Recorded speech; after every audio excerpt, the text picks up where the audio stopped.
มะเขือนี่เฮาปลูก3 ปีก่อนจนฮอดปีนี้มันมีมากตลอดเลยมะเขือนี่มากใหญ่ตัวนี้แห้งใหญ่นะ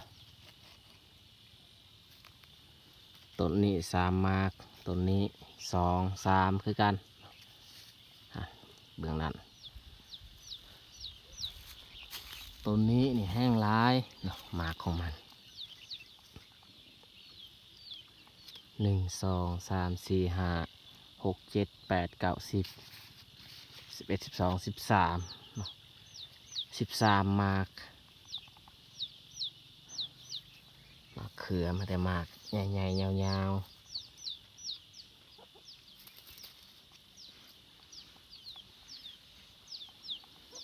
ส่วนมะละขี้นกในยังบ่ทันมีมากเนาะมันหากะขึ้นเครือเนาะ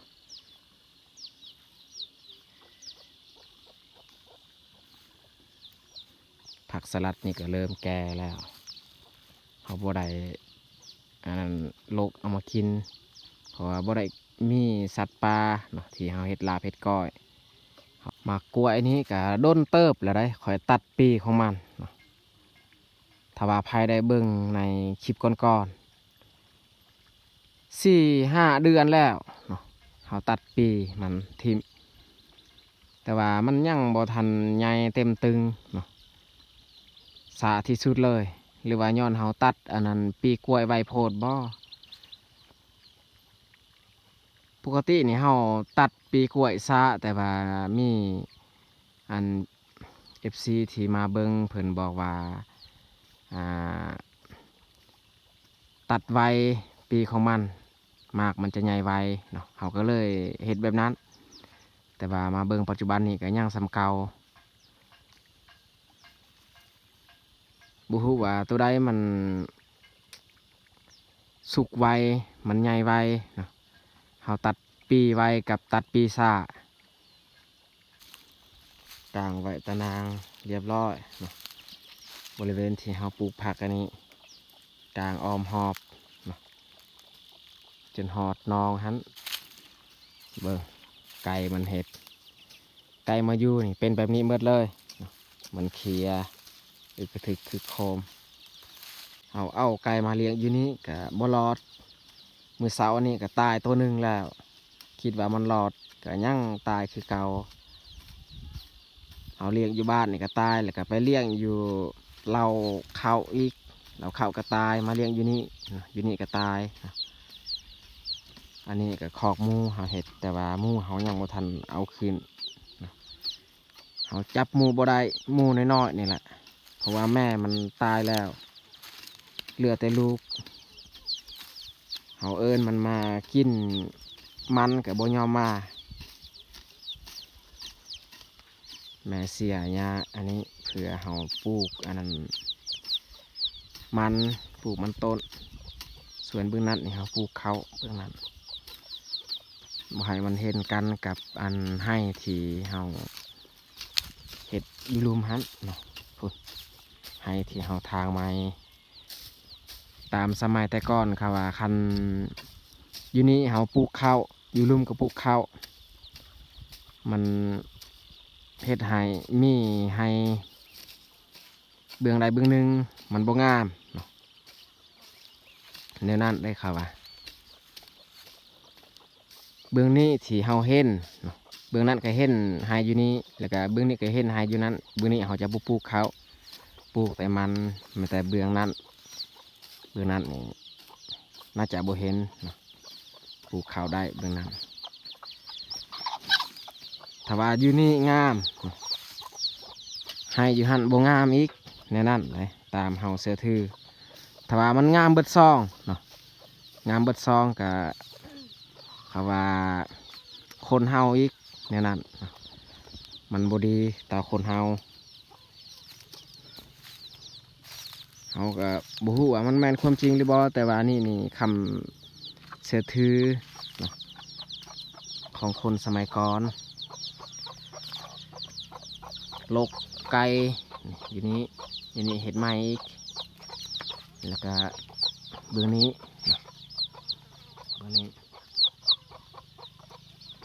ส่วนมันที่คอยกับอาเตื้อยนี่เก็บไว้ยังคือเก่ายังบ่ทันปลูกต้นเดือน4นี่แหละเราสิเริ่มปลูกต้นเดือน4น่าจะฝนตกแล้วในส่วนแรงๆเตาอันนี้ก็หักแล้วทุกคนเลยมันแตกน่าจะแม่นส่วงน้องๆขึ้นมาอยู่นี้ข้าเจ้าแบกมาแต่พุ่นมาตั้งไว้อยู่นี้สมัยเขาโป่งแหงเนาะเห็นให้มันแตกเพราะว่าเฮากับบ่ได้ใส่เล็กเนาะบ่ได้ใส่เล็กส่วนเฮารอเนาะถ้าว่าเฮาใส่เล็กน่าจะบ่มีปัญหา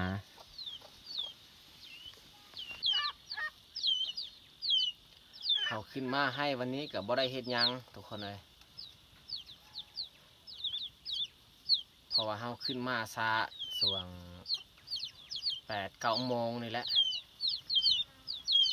มือว่านี้ก็ไปกินงานดองของบปอกอยู่ที่บ้านห้วยไรแต่ว่าบ่ได้นอนกลับมาเพราะว่าอยู่หันนี่บ่มีที่อยู่ที่นอนเพื่อนเขาเจ้ามีแต่เพื่อนกระตูบน้อยๆลักษณะคือเที่ยงนี่แหละเพราะว่าเพื่อนที่เขาเจ้า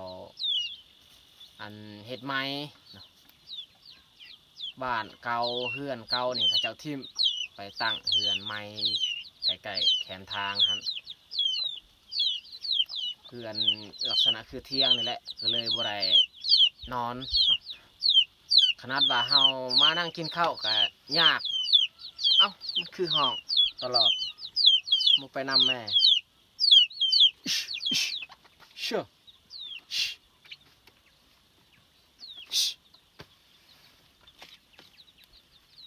เฮากินข้าวในแมนเฮาจัด5 ผ้า 6 ผ้าเนาะ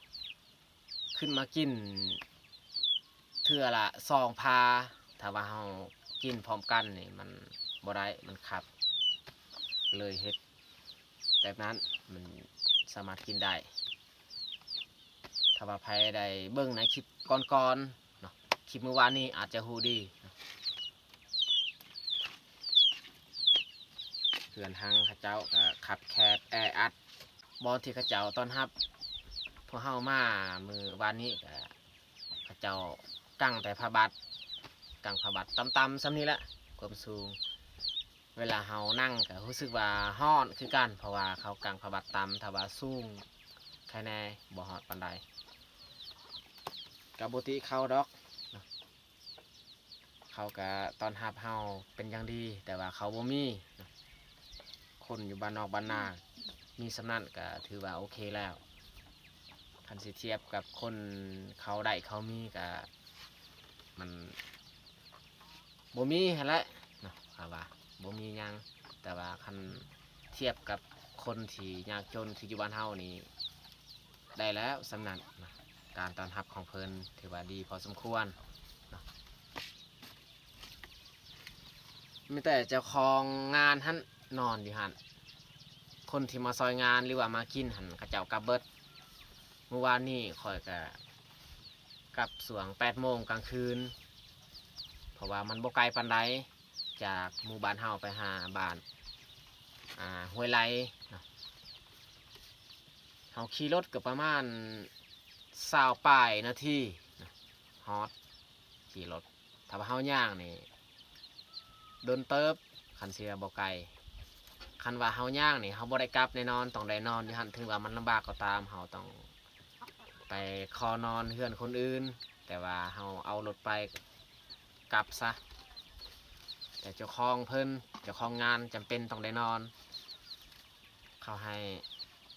นอนหั่นแหละบ่ให้กลับถ้าว่ากลับนี่เขาลำเขาว่าถึงว่าบ่มีที่อยู่ที่นอนก็อยู่จนสอดแจ้งในนั้นแหละเขาเว้าแล้วก็การฟ้อนลำวงสามัคคีหยังก็บ่ได้ฟ้อนเลยบ่มีโคศกบ่มีไมค์แม้แต่เขาเจ้าเปิดเพลงไผอยากออกมาเต้นมาฟ้อนก็ฟ้อนเลยเพราะว่าสถานที่นี่มันคับมันน้อยอีกอย่างก็มันบ่ได้เพียงถ้าว่าเฮาฟ้อนลำวงก็มีโอกาสเฮาสะดุดล้มแล้วสำหรับวันนี้นี่คอยบ่ได้เข้าป่าหรือว่า เขาไปทางอื่นก็เนื่องจากว่ามื้อนี้ก็มีทางแพทย์จากเมืองเพิ่นสิขึ้นมาเนาะขึ้นมาเฮ็ดเวียกอยู่บ้านเฮาก็เลยท่าเนาะแต่ว่าท่าเบิ่งก็บ่เห็นเขาเจ้ามาเนาะเพราะว่าค่อยก็สมัครเป็นอสบบ้านเนาะสมัครเป็นอสบบ้านก็เลยต้องได้ท่ามีเวียกหยังที่ทางแพทย์จากเมืองเพิ่นสิมาเฮาก็ต้องท่าเบิ่งแต่เช้าแต่บ่เห็นเขาเจ้ามา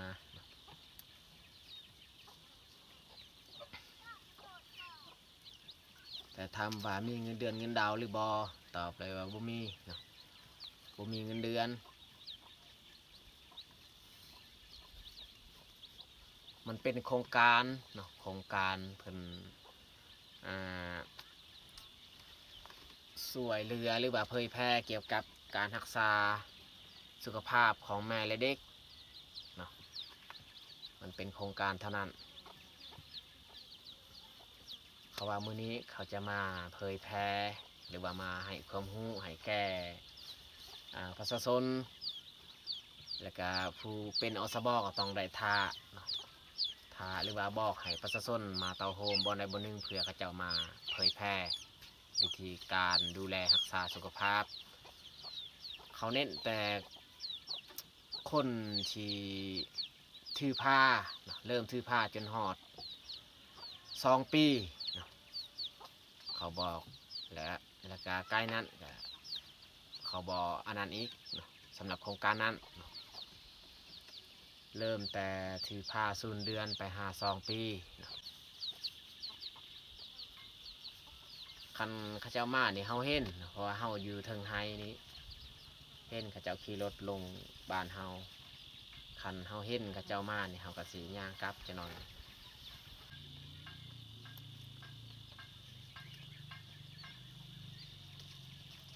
แล้วต่อไปก็บ่มีหยังมีแต่สิขอกำลังอกกำลังใจจาก PPFC อีกเนาะคือเฮาเฮ็ดคลิปผ่านมานี่แหละพี่ก็อาจจะเห็นชัดเจนนั่นแหละยอดวิวนี่บ่ขึ้นเลยหรือว่าย้อนเฮาเฮ็ดคลิปบ่ดีบ่หรือว่าจังใดก็มีบางคลิปนี่เฮารู้สึกว่าดีที่สุดแหละเฮาเฮ็ดแต่ว่ายอดวิวบ่ขึ้นย้อน AI มันบ่ดันบ่เนาะ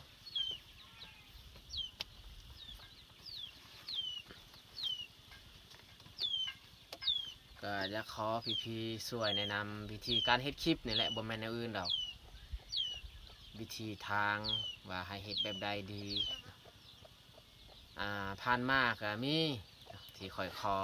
พี่ๆก็คอมเมนต์บอกให้เฮ็ดคลิปการนอนป่าการเอาตัวรอดในป่าเนาะแล้วก็คอยเฮ็ดไปเนาะช่วงทำอิฐหรือว่าช่วงแรกๆก็มีคนเบิ่งเนาะคนเบิ่งถึง10,000เนาะแต่ละคลิปเฮาก็รู้สึกว่าดีใจคันแบบนี้ตลอดนี่ความพยายามของเฮาก็บ่เมื่อยเนาะถ้าว่ายอดวิวตั้งแต่10,000ขึ้นไปถึงว่ามันหนักมันหนาสำใดเฮาก็สิพยายามเฮ็ดแต่ว่ามาเฮ็ดสัก20 ปลายกว่าคลิป20 ปลายกว่าคลิปยอดวิวลดลงอีกบ่มีคนเบิ่งอีกงงคือกันจักสิเฮ็ดจังใดดีคันตามคือคนอื่นเฮ็ดแบบตามคอนเทนต์ก็จักสิว่าจังใดอีกขนาดว่าของข้อยนี่บ่ได้เฮ็ดตามคอนเทนต์ของข้อยนี่เฮ็ดแบบชีวิตจริงบ่ว่าข้อยจะเข้าป่าเข้าสวนเข้าไร่หรือว่าเฮ็ดเวียกอยู่บ้านอยู่เรือนไปนี่ไปนั่นข้อยก็ถ่ายเบิดก็ยัง FC ก็อาจจะเบื่อถ้าว่าเฮ็ดแบบคอนเทนต์แฮงคักและซองของเฮานี่นะแต่ซองคนอื่นนี่ถ้าว่าเขาเฮ็ดตามคอนเทนต์นี่คนเบิ่งตลอดเลยโดยเฉพาะนี่คนที่เฮ็ดคอนเทนต์เกี่ยวกับการช่วยเหลือ ช่วยเหลือคนยากจนแบบว่าไปถ่ายคนที่ยากจนแล้วก็มีผู้ใหญ่ใจบุญเพิ่นช่วยเหลือแล้วผู้เฮ็ดคลิปหั่นก็ไปเป็นสะพานบุญต่อเนาะเขาก็เบิ่งตลอดเฮ็ดแต่แบบนั้นตลอดอันเขาเอิ้นว่าคอนเทนต์แล้วมีบางคนก็เฮ็ดคอนเทนต์เกี่ยวกับนอนป่าเนาะมันแต่นอนป่าตลอดบ่มีหรอกเขาสิไปทางอื่นแต่นอนป่าแล้วก็มีคอนเทนต์บางคนก็เฮ็ดเป็นนายพรานเนาะเป็นนายพรานก็บ่แม่นเขาสิไปทางอื่นแต่เขาไปล่าสัตว์เท่านั้นแนวนั้นได้คันเฮ็ดตามคอนเทนต์คันว่าเฮ็ดคอนเทนต์แบบการอธิบายเกี่ยวกับความรู้ในนี้ในนั้นก็เฮ็ดแต่แนวนั้นอีกคอนเทนต์เคินว่าแบบว่าคอนเทนต์การอ่าซ่อมแปลงโทรศัพท์มือถือในนี้ในนั้นเนาะก็ไม่แต่เฮ็ดแบบนั้นส่วนในซองของเฮาเนาะเฮาเฮ็ดแบบตามชีวิตจริงเลยเนาะบอกว่าเฮาจะเฮ็ดหยังก็แล้วแต่เฮาก็ถ่ายไปแต่ว่าเฮามาคิดอีกเดี๋ยวนี้นี่น่าจะแม่นมันโดนแล้วเนาะเฮาเฮ็ดชีวิตจริงเนาะตั้งแต่คอยเรียนจบในปี2019เนาะจบมาแต่เรียนแล้วก็มาอยู่บ้านปี2020เนาะ2021ในช่วงนั้นเป็นช่วงที่มีคนเบิ่งคลิปของเฮาคนฮู้จักหลายเกี่ยวกับวิถีชีวิตอยู่บ้านเฮาแบบว่ายังบ่ทันมีภัยถ่ายอยู่บ้านเฮาเป็นหมู่บ้านชนบทในช่วงนั้นนี่ยอดวิวนี่ดียอดวิวดีแต่ว่าข้อยก็บ่ได้ลงคลิปทุกมื้อในช่วงนั้นเพราะว่ามันไกลแน่จากบ้านเฮาไปหาจุดที่เฮาไปเอาคลิปลงอาทิตย์หนึ่งหรือว่า1 สัปดาห์นี่ค่อยไปเทื่อนึงไปเอาคลิปลงเพราะว่าเฮาถ่ายไว้คลิปประมาณ3 คลิปนะ3 คลิปไปเอาลงเทื่อนึงเพราะว่าเฮาใช้โทรศัพท์ก็เครื่องเดียวในช่วงนั้นแต่ว่าเดี๋ยวนี้นี่มีกล้องอีกเฮาซื้อมาพร้อมบัดเฮาซื้อกล้องนี่แห้งอันยอดวิวต่ำลงอีกคิดว่ามันสิดีขึ้นแต่เอาไปเอามานี่ต่ำลงเฮารู้สึกว่าท้อแต่ว่าท้อก็เฮาสิบ่ท้อหั่นแหละมันก็สิสู้เฮ็ดแนวใดมันได้นะก็คือว่าหั่นแหละอยากขอกำลังใจหรือว่าคำแนะนำ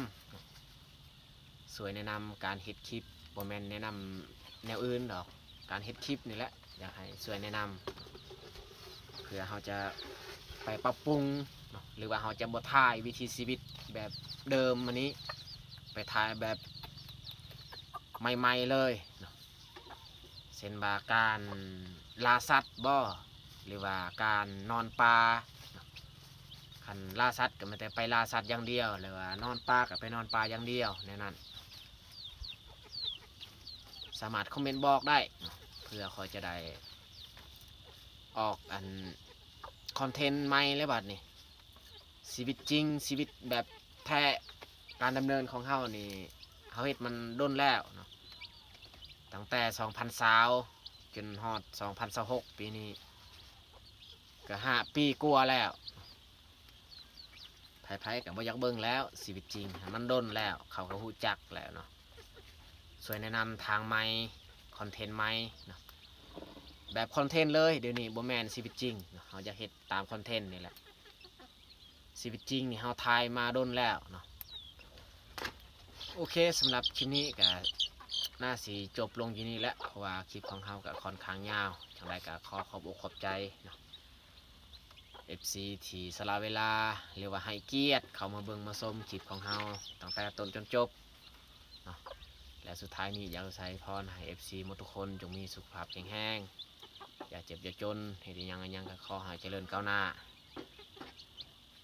ปรารถนาสิ่งใดก็ขอให้สมหวังทุกประการแล้วที่สำคัญส ำหรับปีใหม่ปีนี้ในระหว่างเดือน4ก็เขาให้ลิ้นอย่างมีความสุขมวลซืนตลอดปลอดภัยขอขอบใจหลายๆ